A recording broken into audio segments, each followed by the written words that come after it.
Well, joining me now from Canberra is the Nationals leader, David Littleproud. David Littleproud, thanks for your time. What did you make of this announcement yesterday by Jim Chalmers that the budget, at least in the year just gone, is $50 billion better off? Well, it's the gift that the coalition government left behind in making sure that we manage the economy, particularly through COVID-19, and to get our economy out in a better way and better shape than probably any other country around the world. And all Jim Chalmers is saying to the Australian people is, we're not interested in your cost of living pressures. This is going to be a bread and butter budget, all right, because that's all Australian families are going to be able to afford, by the sounds of what Jim Chalmers is saying to Australian families, just a bit of bread and butter.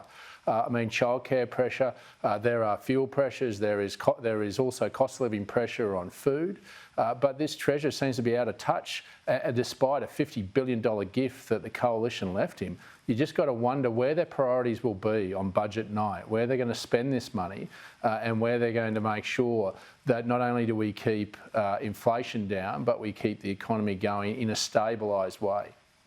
If you were them then, and I know in oppositions these days like to not pretend to be the government until they are, would you extend that petrol excise relief?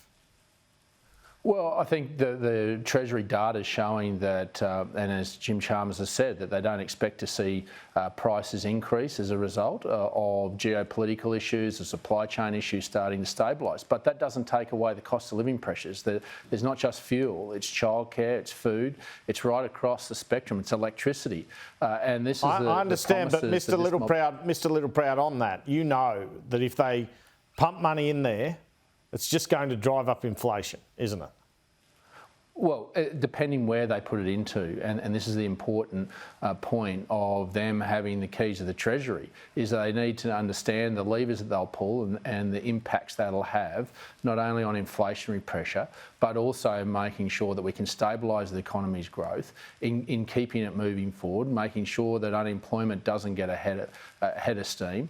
And this is the balancing act that we always said, that as we took our economy up through the gears, as we came out of COVID-19, we had to bring them down. And now we don't get to make the choices. This mob does. And when he's saying it's a bread and butter budget, well, he's dead right. That's all Australian families are going to be able to afford, the way Jim Chalmers is looking at cost of living pressures. When you look at households, if you understand households, you'll actually go to the pressure points that'll help those households. All right, well, just on that, will be the priorities that he needs to have. Just on that, there's been this call from the New South Wales government, the New South Wales Treasurer, and the independents for the childcare relief that package from the government to be brought forward.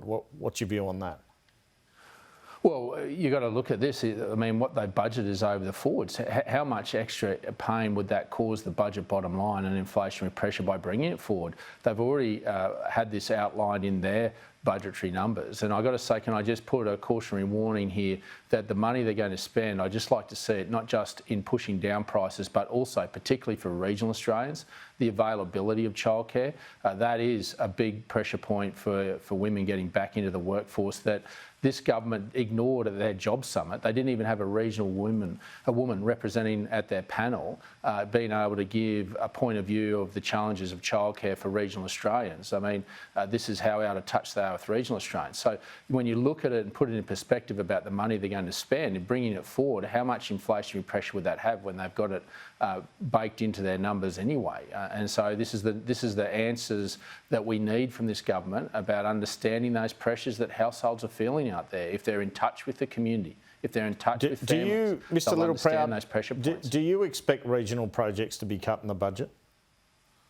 Well, this is sadly what I think will be where the Labor government will pare back a lot of their spending is regional Australia. And regional Australia, in fact, are the ones that gave them this $50 billion gift. Half of that came from receipts from resources and agricultural exports that came in, and obviously they took it and banked that. But now they're going to rip away the very heart of making sure that those supply chains are complete across regional Australia to make sure that product gets from a pit or a paddock to a port and make sure that we continue to produce and to be able to pay the bills and to take this away from regional Australia. It just goes to show that the only time that regional Australians gets a fair crack is when the National Party is in coalition with the Liberal Party, and we hold the Liberal Party to account. We get regional Australia's fair share. But there's a return on investment that we all got to look at, and even the Labor Party needs to look at this. I mean, this is where the receipts that have given us a $50 billion gift has come from predominantly. And if you start taking away and you start eroding those supply chains, then you start eroding away the ways to pay the bills, not just to build the infrastructure, but to put nurses and doctors and teachers out there. This is the practical reality of running an economy, and unfortunately I think Jim Chalmers is going to run away from regional Australia from the goose that lays the golden egg. Well, Jim Chalmers says it's time for a national conversation on structural reform to fund things like aged care, NDIS, healthcare and defence. Is that fair? Well, what have they been doing for 9 years? I mean, we've had a Royal Commission into aged care. There is a pathway forward in which we'd spent and committed over $17 billion towards aged care reforms and making sure that it was affordable, that it met the standards within the Royal Commission.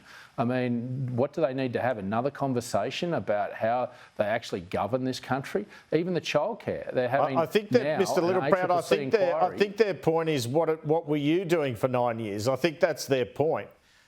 Their point is how structurally do you create a better budgetary situation for Australia long term? Well, we called a Royal Commission into the aged care sector and got a clear pathway forward and committed the dollars to do it. What more do you need? Do you want another Royal Commission into it? With respect, I mean, our government, when we found problems, we tackled them, we challenged it and we fixed them.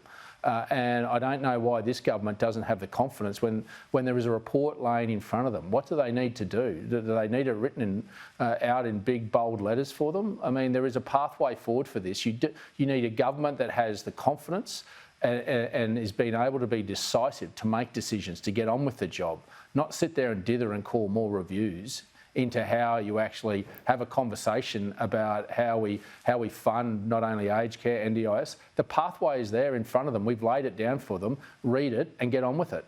All right. Well, the Nationals look in okay shape at the moment, but particularly after the election result. But the Liberal Party is obviously struggling. Have you had discussions with Peter Dutton about how to improve their stocks, how to connect more with younger voters and women and the like? Because that seems to be holding the coalition back.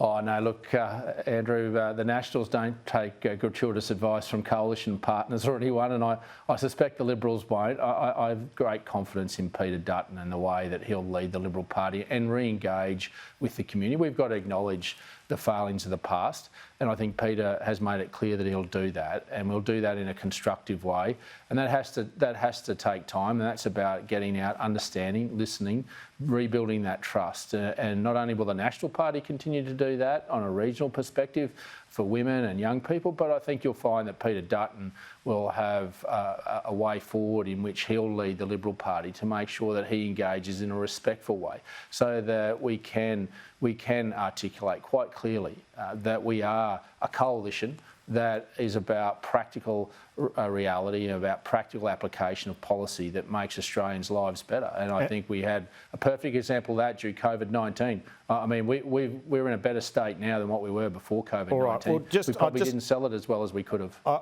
I just finally wanted to ask how you're feeling about the public holiday and the day of condolences in Parliament the next couple of days, and ask whether you're a monarchist or a Republican.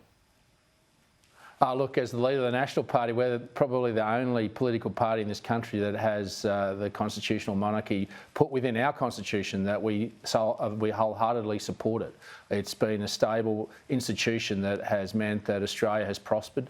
So obviously I think the next 2 days is going to be quite poignant for us to pause and to reflect and to celebrate the life of a monarch that gave 70 years of public service to not only the Commonwealth but to this country, that has laid down the foundations and was a custodian of the foundations that mean the lives that we enjoy every day are there for us. And so I think the next 2 days are important for Australia to understand and to commemorate that, and then obviously move forward under the new monarch, King Charles III. David Littleproud, thanks for your time. Thanks, mate.